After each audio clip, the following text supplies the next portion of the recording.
Blog Talk Radio. Blog Talk Radio. Franchise interviews from Easton, Pennsylvania to Sydney, Australia. You're listening to Franchise Interviews.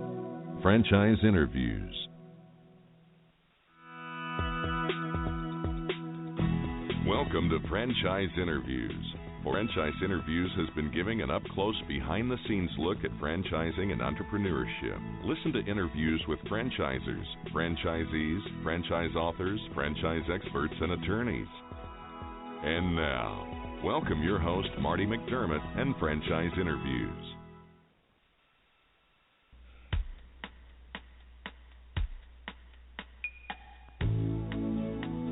Hi everyone, and welcome to a very special edition of Franchise Interviews, where for over 9 years we've been asking the Franchipreneurs one-on-one. I'm your host, Marty McDermott. I'm the president of Franchise Interviews, and boy do we have a great show for you today.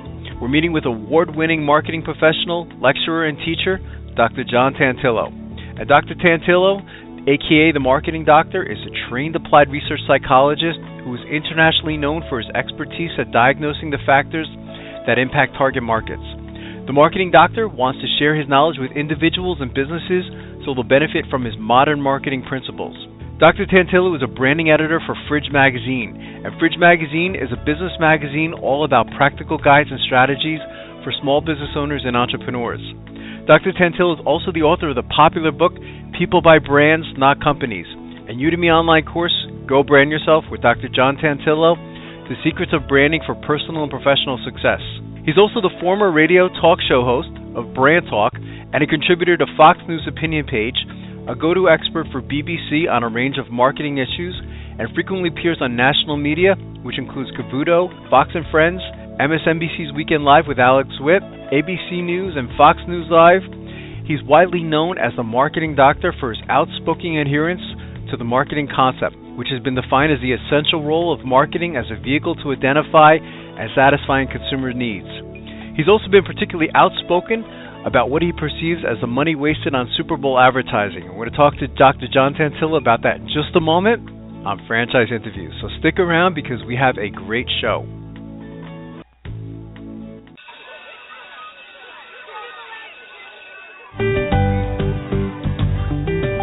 Franchise Teacher. Would you like to know how to franchise your concept or grow your franchise business? Meet the experts at Franchise Teacher. The goal of Franchise Teacher is to teach, coach, consult, and advise. The team of experts at Franchise Teacher will evaluate your business model and present you with a winning business strategy. Franchise Teacher will help you decide whether or not your concept works and if it's franchisable. Franchise Teacher is proud to have over 30 years of experience in franchising as both franchisees and franchisors.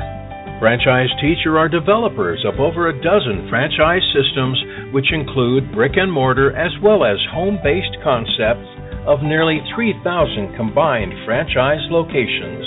Whether you need to add more units or get more customers, Franchise Teacher can help. We will teach. Franchise Teacher will help you learn our proven system. Coach. Franchise Teacher will help you provide a game plan to succeed. Consult. Franchise Teacher will make sure you stay on track. And advise. Franchise Teacher will help you learn from our over 30 years of experience in franchising as both franchisees and franchisors. Take advantage of our free, no-obligation phone consultation.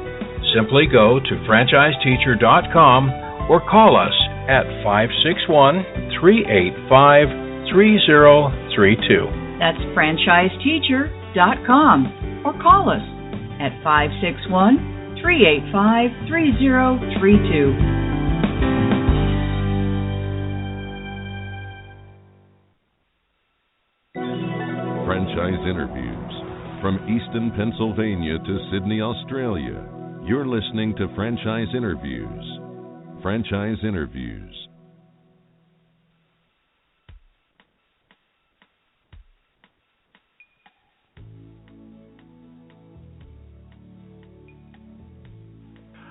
Hi everyone, and welcome back to a very special edition of Franchise Interviews, where for over 9 years we've been asking the Franchipreneurs one-on-one.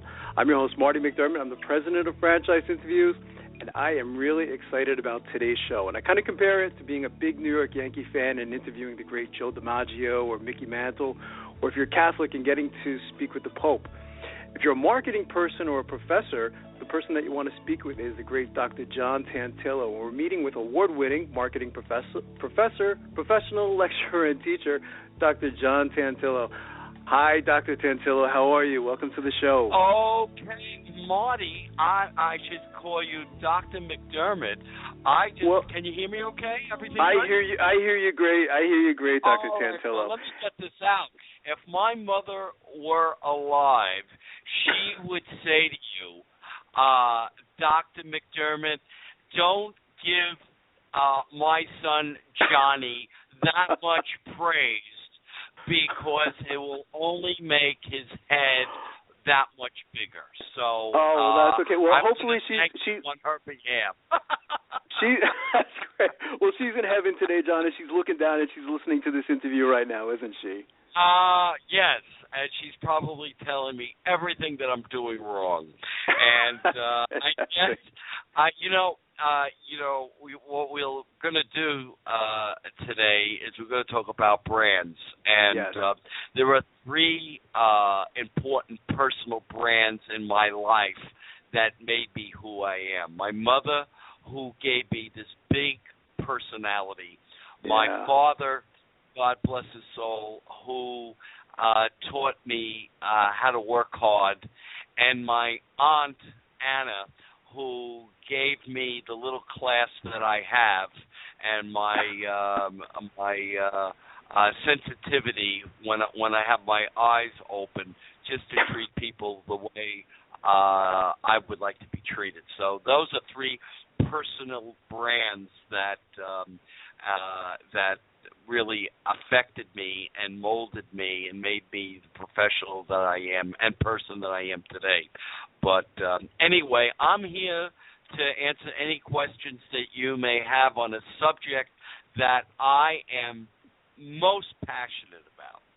I know you are. And by the way, John, I'm very respectful of your time. I know you only have about 20 minutes with us today, so I'll kind of jump right into it. I mean, how did you get involved in marketing? Because you didn't start off in marketing, did you?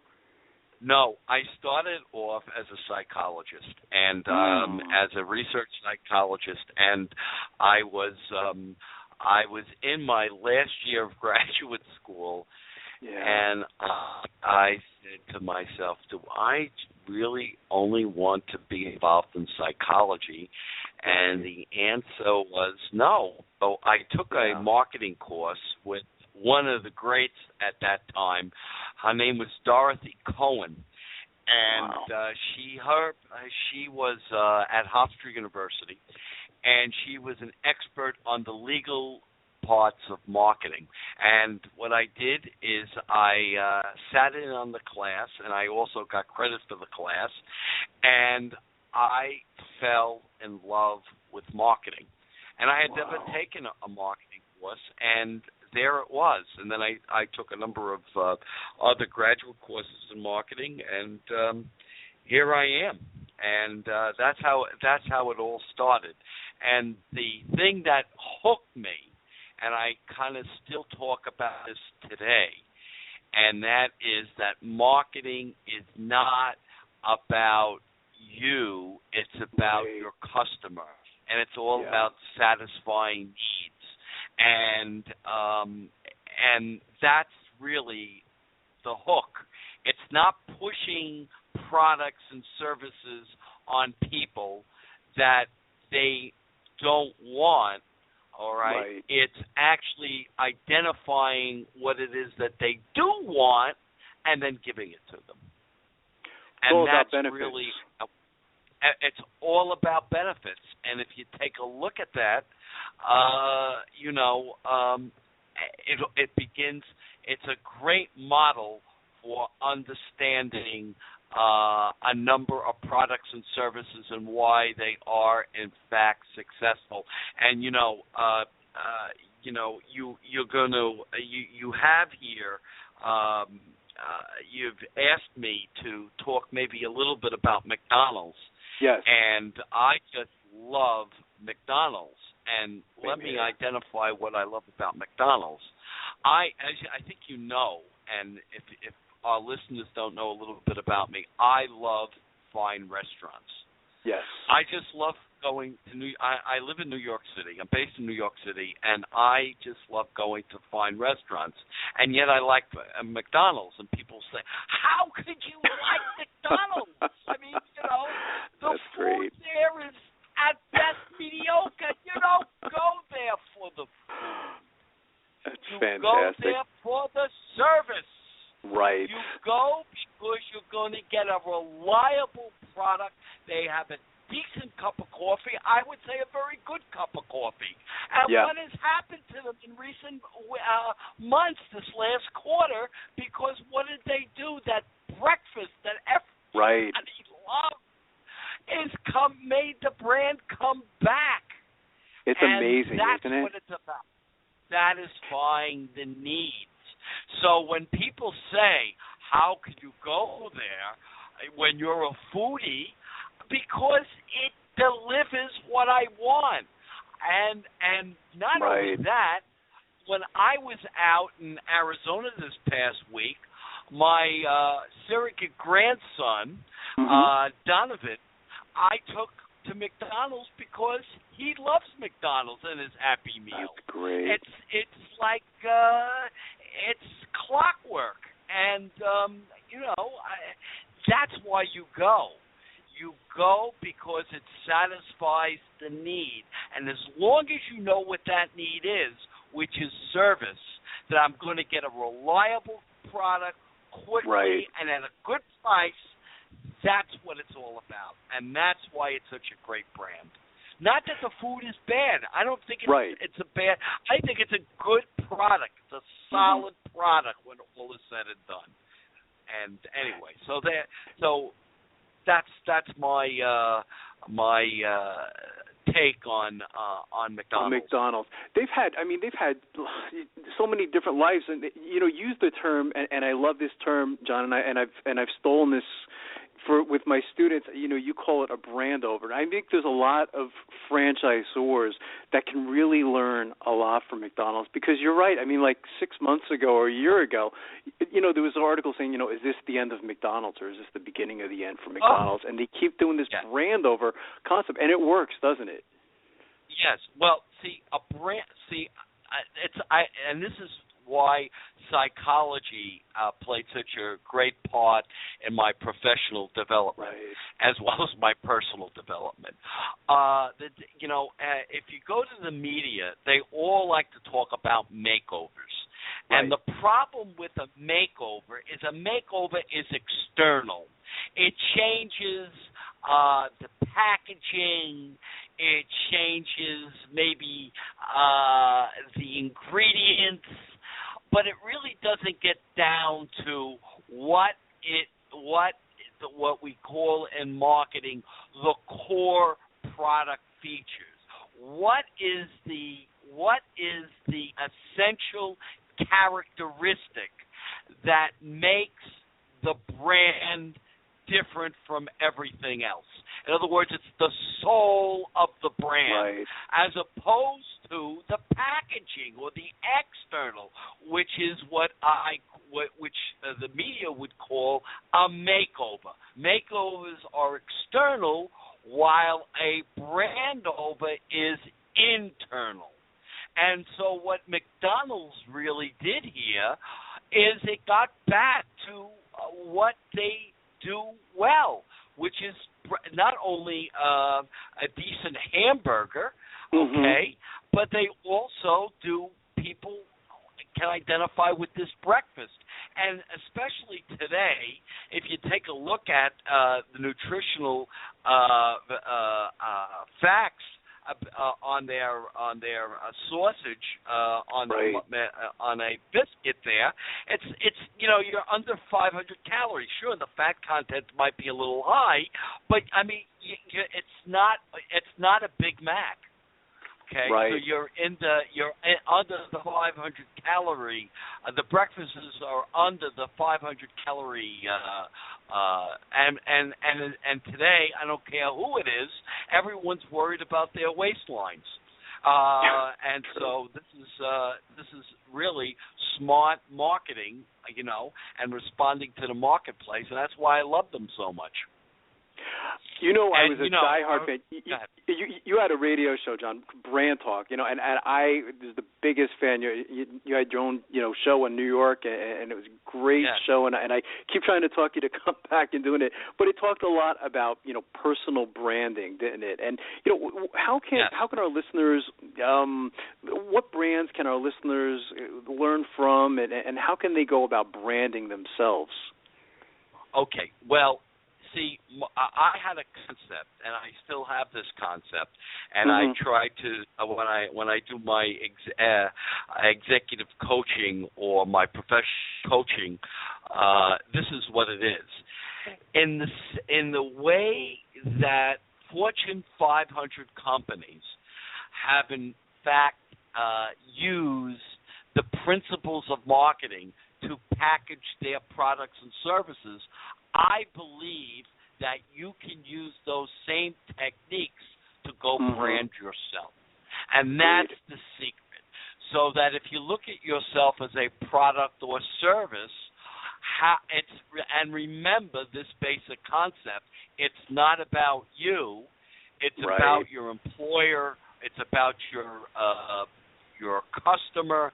You can begin to respond to the needs of either your customer or your boss or those people that are employing you, so that you, in fact, satisfy the needs that they have with real outcomes. Not outcomes that you think they want, but outcomes that they have, in fact, identified as what they want you to do. And if you do that, you will be really successful. I think you and I spoke about this too on your show one time too, John. Is one of the benefits of personally branding yourself is that opportunities find you, don't they? I mean, look at your life. All the phone calls that you get on a daily basis. Is people, they hear your name, they know who you are, and these opportunities find you. You don't have to go out and find them, do you? But see, what you can never do is just assume that.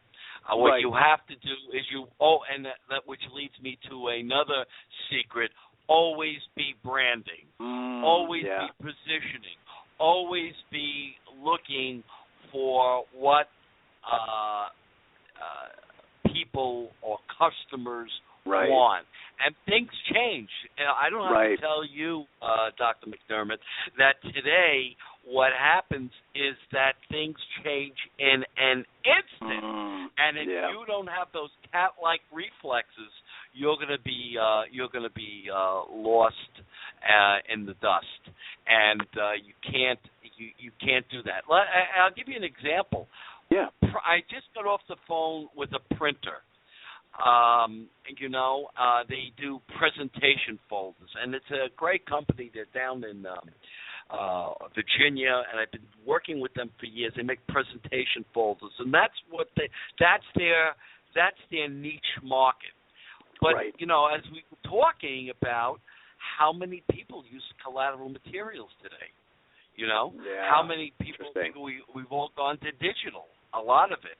So the question is how do you respond to that changing marketplace? That people don't use folders, what they call presentation folders, to put your materials in. Well, you do that by perhaps helping people to design things. You become more of a design service business and less of a print-based business. That's how you do it, and you gotta and think that way, all right, and make your company much more flexible in the way you in fact do business by making those price points even more competitive than they were years ago. You're very big too, John. One of the things I learned from you is using all types of media, right? I mean, it seems like the focus today is all you hear about, or I seem to hear about in marketing, is just everyone just wants to talk about social media, and we'll talk about it in just a moment. But you should still use all types of media, shouldn't you? Well, that's called integrated marketing, okay? Right. And I mean, look at I may be jumping jumping ahead here, but just take a look at Super Bowl advertising. Yes, I want to talk about that. And the way they now are beginning to they've changed their tactics when it comes to Super Bowl ads. Remember, it used to be a secret of what the ad's going to be. Yes, I do. And now what they've done is you're previewing them before the Super Bowl. Why? Exactly. It's crazy. Because reach, and when it comes to advertising, it comes to marketing, there are two concepts in advertising. There's reach and there's frequency. Reach is how many eyeballs are going to see the ad, which is nice, but eyeballs don't a sale make, because you got to see the darn ad at least 10 times before it sinks in, for the most part. So that it's got to be seen a number of times. I like to also, bring up, years ago, there was the famous Super Bowl Star Wars ad with the little boy, that was Darth Vader, and when you asked the folks what product that was about, no one could name that it was Volkswagen. It's crazy, isn't it? They loved the ad, but they couldn't remember the brand. That's Just fantastic. nonsense. So what you got to do is, what I'm trying to get to is that when you're doing a campaign, what they call an integrated marketing campaign, you got to do advertising as well as social media, as well as publicity, as well as sales promotion. Super Bowl ads are now doing, of course, sales promotion. They're doing contests, right? Give me the best ad. Create for me the best ad, and we'll put it on this. We'll put it on the Super Bowl. These are ways that you integrate different tactics, because one tactic doesn't a sale make.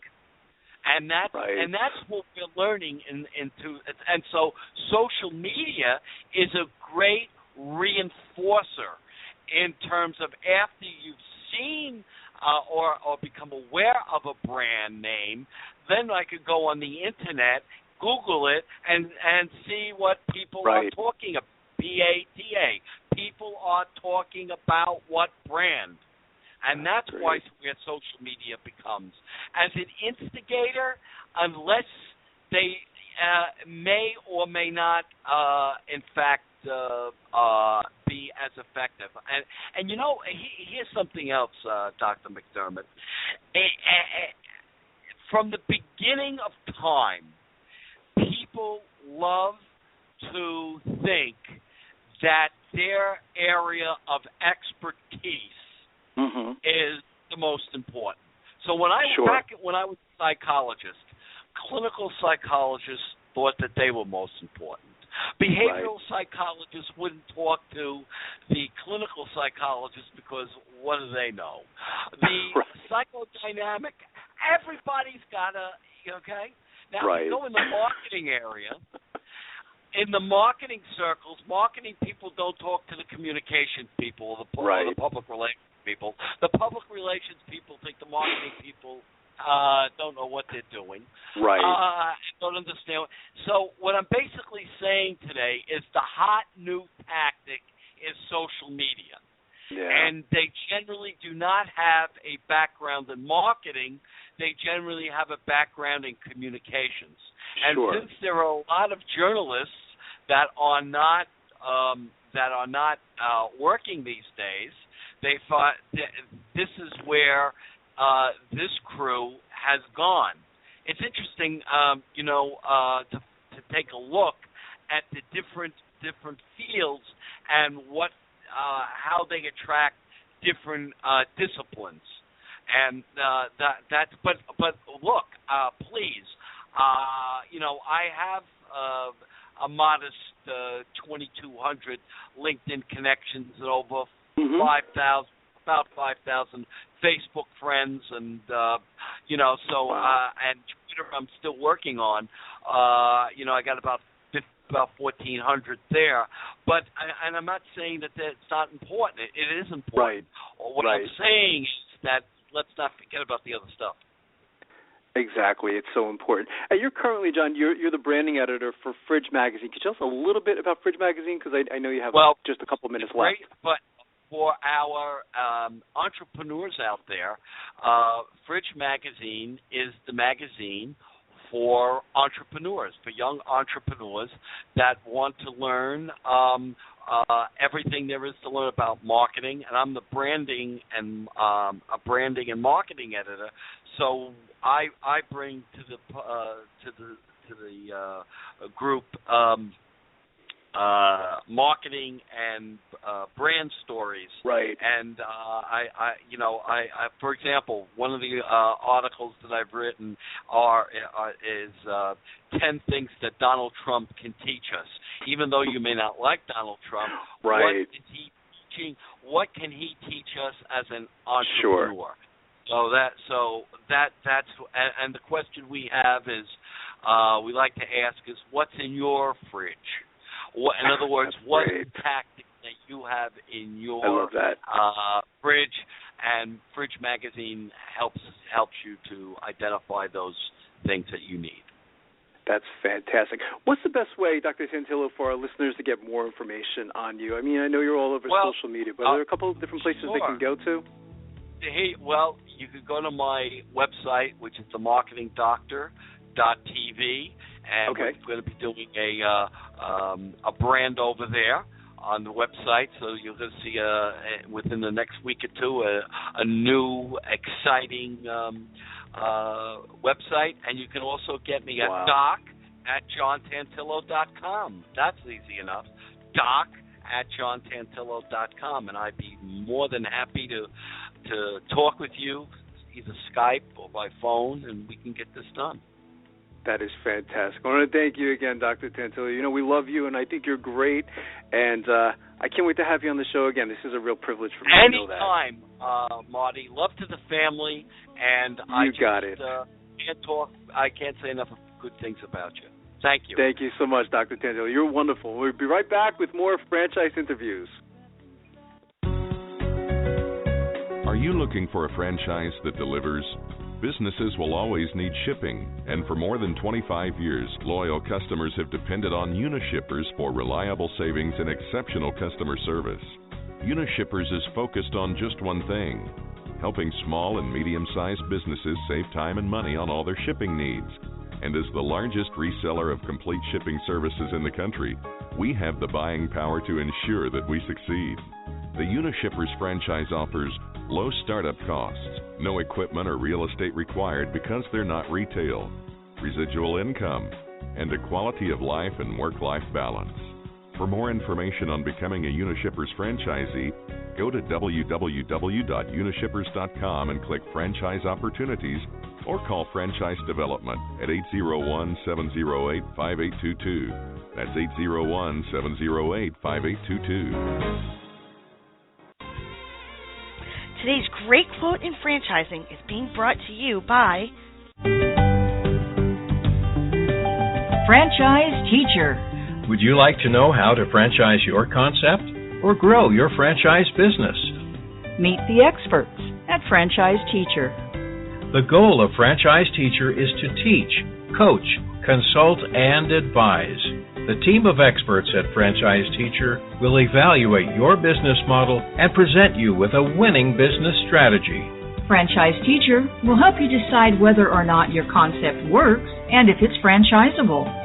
Franchise Teacher is proud to have over 30 years of experience in franchising as both franchisees and franchisors. Franchise Teacher are developers of over a dozen franchise systems, which include brick and mortar as well as home-based concepts, of nearly 3,000 combined franchise locations. Whether you need to add more units or get more customers, Franchise Teacher can help. We will teach. Franchise Teacher will help you learn our proven system. Coach. Franchise Teacher will help you provide a game plan to succeed. Consult. Franchise Teacher will make sure you stay on track. And advise. Franchise Teacher will help you learn from our over 30 years of experience in franchising as both franchisees and franchisors. Take advantage of our free, no-obligation phone consultation. Simply go to franchiseteacher.com or call us at 561-385-3032. That's franchiseteacher.com or call us at 561-385-3032.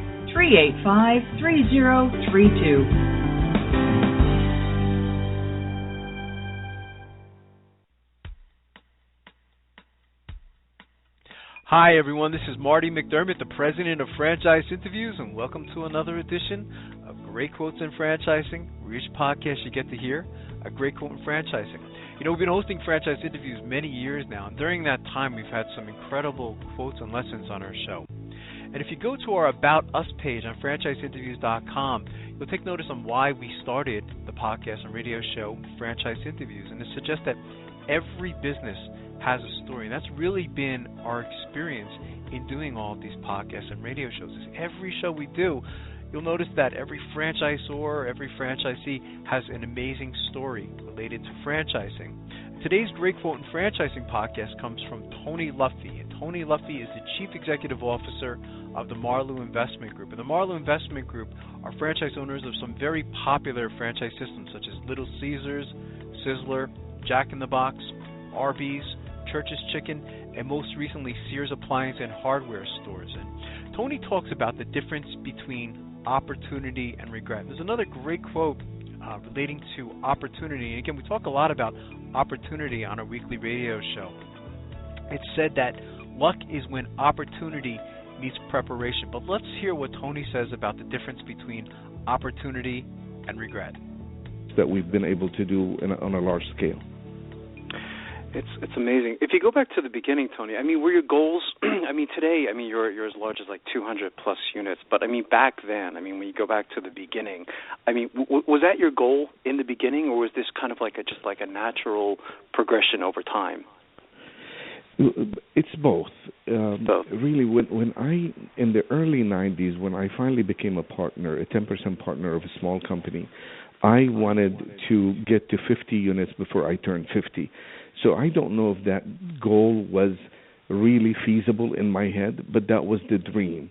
But the goal, the most important part of it was I wanted to be an entrepreneur, I wanted to be independent, and I wanted to allow my ability to manage people and work with people to develop into something that was bigger. I didn't know the size, nor did I plan for it to be a number of revenue, whether it's 10 million or 5 million, whatever it was. It was really finding a way to make a living and support my family, at the same time satisfying my personal need, which is to be an entrepreneur. And really, once that took place, it was more about the opportunities that came our way. And I always say the difference between opportunity and regret is being ready. So if you're ready, you see the opportunity as an opportunity. Otherwise, you spend a lifetime regretting the fact that you missed the opportunity. So to me, it's about being ready. And I've always worked so hard to make sure that we are ready for whenever that opportunity came our way.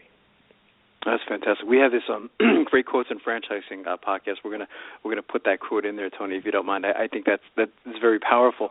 Maybe we could talk a little bit about your company. I mean, the Marlowe Investment Group. I mean, if you'd like to hear that whole interview with Tony Luffy, all you have to do is go to franchiseinterviews.com, and you can go to our franchises listed alphabetically page and simply go to the Marlowe Investment Group, and you can hear that whole interview.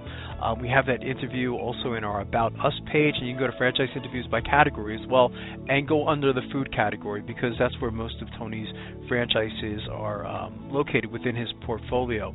And lastly, we'd just like to thank everyone for making this podcast such a tremendous success. It's amazing how many people have listened to the podcast over the years. So it's really been wonderful, and we'll see you again soon with another edition of Great Quotes in Franchising from Franchise Interviews. Take care, everyone.